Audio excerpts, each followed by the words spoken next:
What did you and the administration make of the Sinaloa cartel gang member interviewed on CNN? Why would they care what he thinks? It was a softball interview giving a platform to a notorious drug cartel that has killed American citizens. I thought it was quite despicable. But again, this is just another reason why the trust in the legacy media is at an all-time low amongst the American public. No wonder there is no trust in the mainstream media. No wonder. Ratings at CNN have been circling the pooper for years.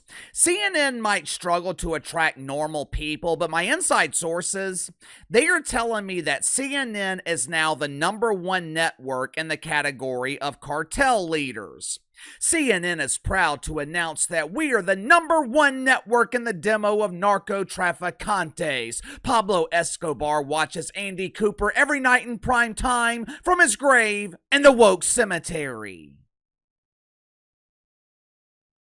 Over the weekend, some unknown from CNN interviewed another unknown from the Sinaloa Cartel. It was like a meeting from Unknowns Anonymous. The dude from the cartel, he was dressed in disguise, wearing something that resembled a damn hazmat suit so he wouldn't reveal his identity. Now, of course, the unknown from CNN, she didn't have to worry about wearing a disguise. She could put her face on international television and not have to worry about anyone recognizing her.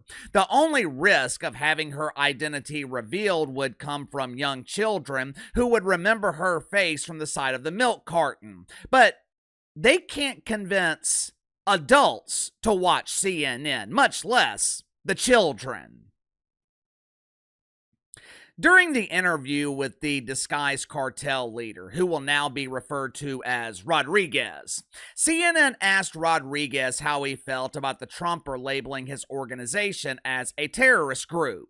With CNN being proud members of Woke United Methodists, you would think they would appreciate this creative labeling from the Trumper. I mean, the deacons label everyone else marginalized, ultimate victim, misogynist, racist, homophobic, transphobic. They label he, she, they label she, they, and of course, they is always them.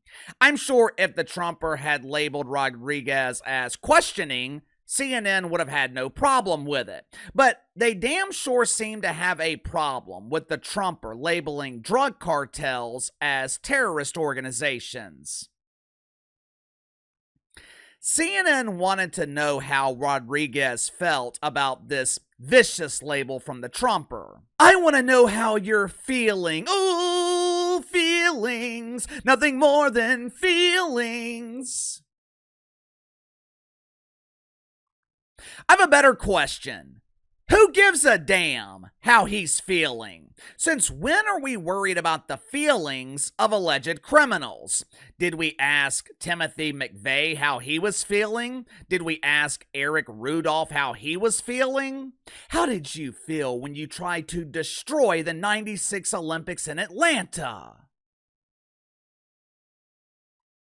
Ironically enough, the response from Rodriguez, it was the most honest part of the interview. I hope CNN was taking notes. Rodriguez might be a gangster, but at least he's an honest gangster. When asked how he felt about the Trumper labeling the Sinaloa Cartel as a terrorist organization, he replied and said, "He's got my respect. According to him, he is looking out for his people."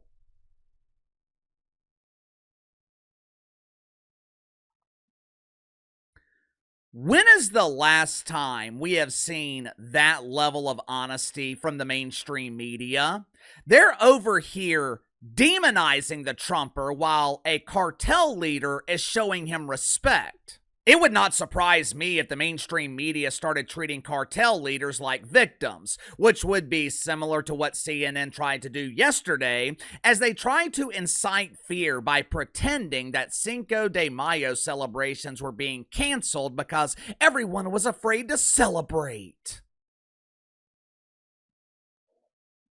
Make sure to like and subscribe. You can follow me on Twitter at KC_BTL84. Link to the second channel's in the description below. I have yet to find evidence that people were afraid to celebrate Cinco de Mayo yesterday, but I do know who is living in fear right now: Disney and ESPN. The FCC has launched an investigation into Disney and their dedication to the woke wiener. The FCC is investigating their hiring practices and Disney's initiative to fight fake racism with real racism. So if you haven't already, click the link in the description below, subscribe to the second channel. You know, earlier this morning, I was watching Reggie Miller being interviewed by Steven Jackson and Matt Barnes. I think their channel is called All the Smoke or Up in Smoke. Whatever it's called, I'm sure it's the favorite channel of Bob Greiner. As you guys know, Bob Greiner has always had an affinity for the smoke. But for those that don't know, both Steven Jackson and Matt Barnes, they are former NBA players. Steven Jackson was Reggie Miller's teammate in 2004 when the Malice at the Palace happened in Detroit. It was Reggie Miller's final year in the NBA, and the Pacers were absolutely loaded that season. They were stacked. I think they had the potential to be the best team that Reggie Miller had been a part of. Jermaine O'Neal, Ron Artest, Jamal Tinsley, Rick Carlisle was the head coach. They didn't have a lot of big name guys, but the guys they did have, they played very well together. They'd made the Eastern Conference Finals the year before, and they were expected to be championship contenders in the 2004 season. Of course, the Malice at the Palace ruined their championship aspirations, which was one of the things they were talking about with Reggie Miller. Steven Jackson opened the conversation by apologizing to Reggie Miller. He apologized for ruining his final season in the NBA. He apologized for his role in the Malice at the Palace. As he was apologizing, Reggie Miller was getting emotional. He was damn near crying because he had so much appreciation for what the young guys brought to that team. He was talking about how younger players like Jermaine O'Neal and Steven Jackson, Ron Artest, he was talking about how they rejuvenated his career and how they made him feel young again. He was talking about how they made him feel like Superman. And the reason they made him feel that way is because to young guys like Steven Jackson, Reggie Miller was Superman. They talked about Reggie Miller's altercations with Michael Jordan, Kobe Bryant. They allowed Reggie Miller to speak in depth about what led to the altercations and how different the NBA was back then. It was a fascinating interview, and as I was watching it this morning, it reminded me of the difference between legacy media, mainstream media, and digital media. It reminded me of the difference between CNN, ESPN, and independent YouTube channels. You would never see an interview like that on ESPN. You would never see something like that on CNN. Hell, CNN is too busy crying about the pretend cancellation of Cinco de Mayo. Yesterday morning, Wolf Blitzer, woof, woof, woof, Wolf and his co-host, whose identity remains unknown, they were waking viewers up yesterday morning with a frightening warning. If you were planning to celebrate Cinco de Mayo, you better cancel your plans, because if you had the courage to visit your favorite Mexican restaurant, you were at serious risk of being arrested and deported without due process. Watch for yourself. And that means Cinco de Mayo, Wolf, a holiday that celebrates Mexico's victory over France. But some, in the Battle of Puebla, I should say, but some communities have canceled or scaled back cultural events because of President Trump's crackdown on illegal immigration and the fear among many Latinos that they could be arrested. Clearly, Wolf Blitzer forgot to take his Metamucil yesterday morning. Why does Wolf always look like he is suffering from acid reflux? At any moment, Wolf Blitzer could be rushed off set with a case of the devastating doodle.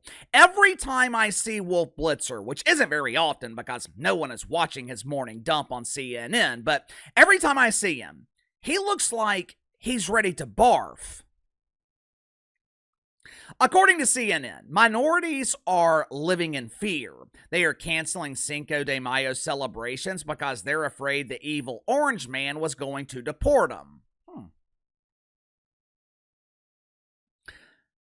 When I saw this segment, I was wondering if the people, the normal people, were living in fear, or if woke cities were canceling these celebrations to incite fear.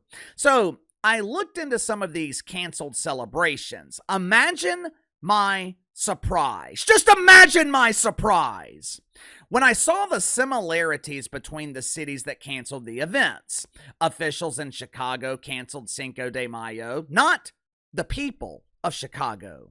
Government officials in Chicago canceled the celebration. Same thing in Philadelphia. Celebrations were canceled in Flint, Michigan, supposedly over the weather. Now, Detroit and Minneapolis, they continued their celebrations as scheduled. Of course, we didn't hear that from CNN. They were too busy spreading irrational fear. But KC, this fear wasn't irrational. The evil orange man has promised to deport innocent American citizens. He won't even give them due process. I hate this country!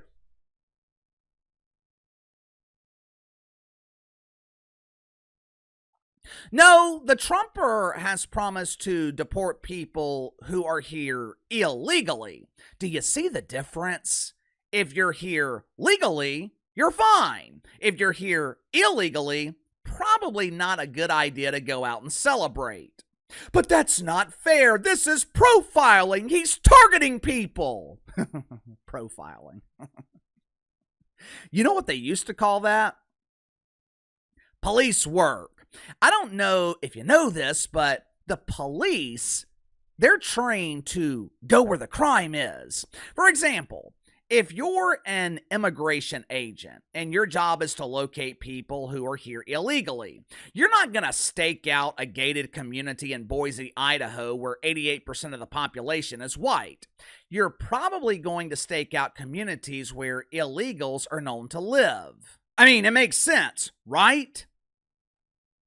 But anyway, give me your thoughts on this. CNN conducts a softball interview with one of the leaders of the Sinaloa Cartel. They also attempt to incite fear during Cinco de Mayo by claiming that people are afraid to celebrate when it appears that government officials were afraid to celebrate. Sound off in the comments below. I'll see you guys tomorrow.